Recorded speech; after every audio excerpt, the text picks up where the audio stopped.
The story begins with an ancient legend, one that sounds impossible, yet turns out to be true. It speaks of a massive entity so powerful that it can consume entire planets. That entity is Unicron, a terrifying robotic force that feeds on worlds to grow stronger and satisfy its endless hunger. But Unicron cannot travel freely across the universe on his own. To reach distant, resource-rich planets, he needs a powerful device known as the Transwarp Key, a technology capable of opening portals across space and time. This key is located on a distant planet inhabited by a unique race of robotic beings called the Maximals. Unlike Autobots and Decepticons, the Maximals have evolved to take the forms of animals and birds, making them very different from any other Transformers faction. To retrieve the Transwarp Key, Unicron sends his ruthless commander Scourge along with his army, known as the Terracons. As soon as they arrive on the Maximals' planet, a brutal battle breaks out. Despite their courage, the Maximals are clearly outmatched. The Terracons are simply too powerful. Realizing they cannot win, the Maximals' leader Apelink makes a critical decision. He entrusts the Transwarp Key to his strongest warrior, Optimus Primal, and orders him to escape with the others to a safe location, far beyond Unicron's reach. Apelink chooses to stay behind and face Scourge alone, buying time for his team to survive. Though they don't want to leave their leader behind, Optimus Primal and the others have no choice. They escape with the key, while Apelink fights with everything he has. But in the end, he is no match for Scourge, and is brutally defeated. When Scourge returns and informs Unicron that the Maximals escaped with the key, Unicron is furious. He warns Scourge that failure is not an option. If he doesn't retrieve the Transwarp Key soon, he will be destroyed. For Unicron, the key is everything. With it, he can travel instantly across universes, devouring planets without limit. Moments later, Unicron consumes the Maximals' entire planet, and the scene fades. We meet Noah Diaz, a former military soldier who is now struggling to make ends meet. He lives with his mother and his younger brother Chris in a small home. Noah was discharged from the military because he preferred working alone. With no stable job and limited income, Noah supports his family by repairing old electronics like radios. His younger brother Chris suffers from a serious blood condition that sometimes leaves his hands unable to move properly. Noah deeply cares about him, but without money, he can't afford proper medical treatment. Before leaving for the day, Noah's mother asks him to take Chris to the hospital and assures him that they'll somehow manage the remaining medical bills. Noah promises her that things will get better soon. He has a job interview lined up and hopes it will change everything. On his way, Noah meets his friend Reek, a car thief who tries once again to convince him to join his illegal work. But Noah refuses. He doesn't want to go down that path, no matter how desperate things get. Meanwhile, we are introduced to Elena Wallace, a museum researcher who arrives late to work, rushing through the doors. Her boss questions why she didn't answer her calls, but Elena explains that stopping to talk would have made her even later. Elena is highly knowledgeable about ancient history, so her boss assigns her the task of identifying newly arrived artifacts, making sure they're authentic and not fake items being passed off as historical treasures. While examining the collection, Elena discovers something unusual, an eagle-shaped statue with mysterious inscriptions. She's immediately intrigued. The language engraved on it doesn't match any known civilization. It's something entirely new, something unknown. Her boss assumes it might belong to ancient Egyptian mythology, but Elena disagrees. She believes this artifact predates even Egyptian civilization, hinting at something far more mysterious and ancient than anyone realizes. And with that, the story begins to unfold. On the other side of the city, Noah takes his little brother to the hospital, hoping things will finally get better. But instead of help, he gets hit with reality. The doctor refuses to continue treatment unless Noah pays the full amount up front. She makes it clear, no money, no treatment. Noah is desperate. He pleads with her, asking for just a few more days. Somehow he manages to convince her, but deep down, he knows time is running out. With that pressure on his shoulders, Noah heads straight to his job interview, believing this could change everything. But the moment he arrives, his hope is crushed. The interview has already been canceled. Confused and frustrated, Noah confronts the hiring manager, William, asking why he was rejected without even getting a chance. William finally tells him the truth. They checked his background and saw he was an ex-soldier discharged from the military because he couldn't work in a team. And for this job, that was everything. Hearing this, Noah feels completely broken. No job, no money, and no way to save his brother. With nothing left, he quietly walks away. That's when desperation pushes him toward a decision he never wanted to make. He teams up with his friend Reek and decides to steal a car, not because he wants to, but because he has no other choice. Meanwhile, at the museum, Elena is still deeply focused on her research. After hours of studying, she realizes something shocking. The eagle statue isn't from Egyptian history. Excited, she rushes to tell her boss, expecting this discovery to change everything. But instead, her boss barely listens. She shrugs it off and leaves for a party, completely ignoring Elena's breakthrough. That moment hits Elena hard. her passion, her discovery, none of it matters to anyone. But then she notices something important. Her boss left her access card behind. And this is her chance. Elena enters the restricted lab and begins running tests on the statue. She carefully starts melting its outer layer, hoping to uncover what's hidden inside. But things quickly spiral out of control. The heat becomes too intense, and the statue begins to crack apart. Elena panics. If anyone finds out, she could lose her job. But then, she sees something inside, a glowing metallic object. This wasn't just a statue. Hidden within it was the transwarp key. As soon as it's exposed, it releases a massive surge of energy that shoots straight into the sky, invisible to human eyes. But not to everything. At the same time, Noah sneaks into a parking garage, ready to steal his first car. After struggling for a while, he finally manages to break into one. But what he doesn't know is that this isn't just a car, it's Mirage, an Autobot who has been hiding on Earth for years. Just as Noah tries to start it, a security guard spots him. But before the guard can catch him, the car suddenly drives off on its own, because Mirage has been called for an emergency meeting. Inside the moving car, Noah is completely shocked. How is this thing driving itself? The police quickly start chasing them, thinking Noah is a thief on the run. But Mirage isn't an ordinary vehicle. Using his abilities, he creates multiple copies of himself, confusing the police and causing chaos on the road.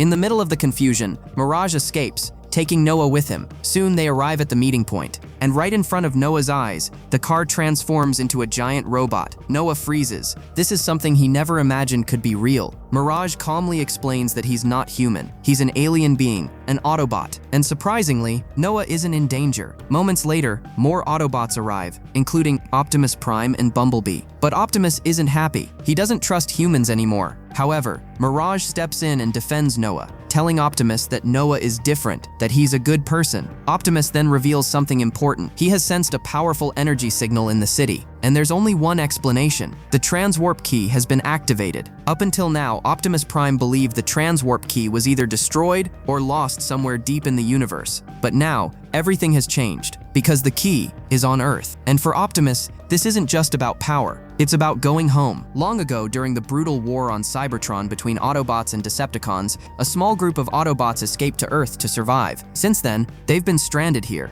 And now, the transwarp key is their only way back. But there's one big problem. The key is locked inside a museum lab, a place far too small for Transformers to enter. And if they try to break in by force, humans will discover them, and that could mean war. That's when Mirage comes up with a plan. What if we send a human, Noah? At first, Noah refuses. No way he's risking his life for aliens. But Mirage gives him an offer he can't ignore. He promises to transform into a supercar, one Noah can sell for a fortune, enough to save his brother. And just like that, Noah says yes. Soon, Noah arrives at the museum, hidden inside Mirage. Mirage stays outside, keeping watch, while Noah sneaks inside to steal the key. But he's not alone. Inside the lab, Elena is already there. The moment she sees Noah, she assumes he's a thief and grabs the transwarp key, running for her life. Noah chases her, trying to explain this isn't human technology. It belongs to aliens, and they need it to go back home. But Elena doesn't believe a single word. And then, everything goes wrong. Suddenly, Scourge arrives with his deadly army. The energy signal from the key led him straight here, and without wasting a second, the museum turns into a battlefield. Now Elena finally realizes Noah was telling the truth. Noah and Elena barely escape with their lives. And just in time, the Autobots arrive. What follows is pure chaos.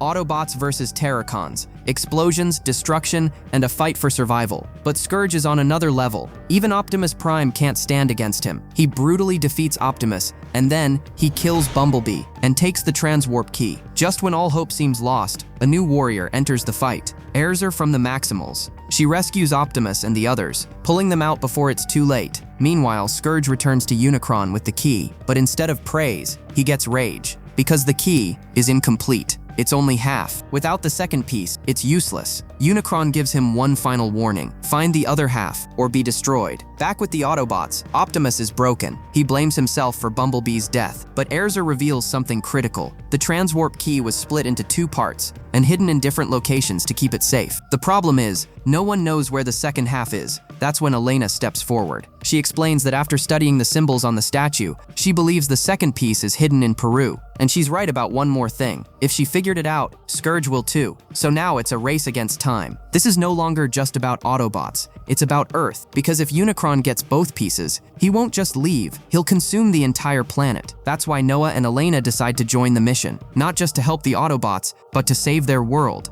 Before leaving, Noah goes home one last time. He meets his little brother, promises him, "I'll be back soon," but his brother already knows the truth. He saw Mirage outside. He understands this isn't just a normal trip, so he looks at Mirage and says, "Promise me you'll protect him," and Mirage nods. With that, Noah steps into the unknown, and the mission begins. To find the second half of the transwarp key, they need to reach Peru, but there's one problem. It's far, really far, and time is running out, so Optimus Prime calls in an old ally, a veteran transformer with the ability to fly. He may be older now, slower than before, but he's still strong enough to carry them across the world. And just like that, the entire team boards him and heads straight for Peru. Once they arrive, they discover something unexpected. The church, where the second half of the key is hidden, is surrounded by a massive cultural festival. Crowds everywhere, music, celebration, which means no Transformers can go in without being seen. So the mission changes. Noah and Elena decide to blend in with the locals and sneak their way inside unnoticed. Before Noah leaves, Mirage gives him a part of his own body, transformed into a powerful hand weapon. Just in case, he says. But they're not the only ones who made it to Peru. Scourge is already there, watching, waiting. He knows Noah and Elena will find the key for him, and when they do, he'll take it. Moving through the crowd, Noah and Elena finally reach the church. Inside, they notice strange symbols carved into the ground. When they rotate them in the correct direction, the earth suddenly shifts, and a hidden passage opens beneath their feet. Without hesitation, they step inside. Deep underground, they find a mysterious box marked with the symbol of the Maximals. This has to be it, the second half of the key. But when they open it, it's empty. Before they can even react, Scourge's deadly drones arrive. They attack instantly. Noah and Elena barely manage to survive, dodging strike after strike. And just when it seems like it's over, Noah pulls out Mirage's weapon and fires, destroying the robot, saving both their lives. At the same time, above ground, the Autobots realize Scourge is already here, and once again, war begins. Autobots versus Terracons, and this time, it's personal. Optimus Prime is furious, because Scourge killed Bumblebee, and now, he wants revenge. The battle between Optimus and Scourge is brutal, pure power versus pure rage. But neither side backs down. Just as the Autobots begin to lose, Erza returns. She unleashes flames, blocking the battlefield, and forces everyone to retreat into the jungle. But something is wrong. Scourge's weapon has already hit her, and slowly, it's killing her. Still, she keeps moving. Meanwhile, Noah and Elena escape the cave, only to face something even more unexpected. Robotic animals attack them from the jungle. These aren't enemies, they're the Maximals. Their leader, Optimus Primal, steps forward and asks the question that matters most. Why do you want the transwarp key? Tension rises instantly. The Autobots arrive and prepare to fight, but Erza stops them. They're not enemies. For the first time, Autobots and Maximals stand together. Optimus Primal meets Optimus Prime, and there's mutual respect, because his name was inspired by him. Optimus Primal reveals the truth. He was the one who split the transwarp key into two pieces to keep it safe. And the second half, it's not lost. It was hidden with an ancient tribe deep in the jungle. He leads them there, a hidden civilization where humans and Maximals live together in harmony. The tribe has been protecting the key all along. Later, Noah and Elena talk privately. Noah says something bold. We should destroy the key, because if Unicron gets it,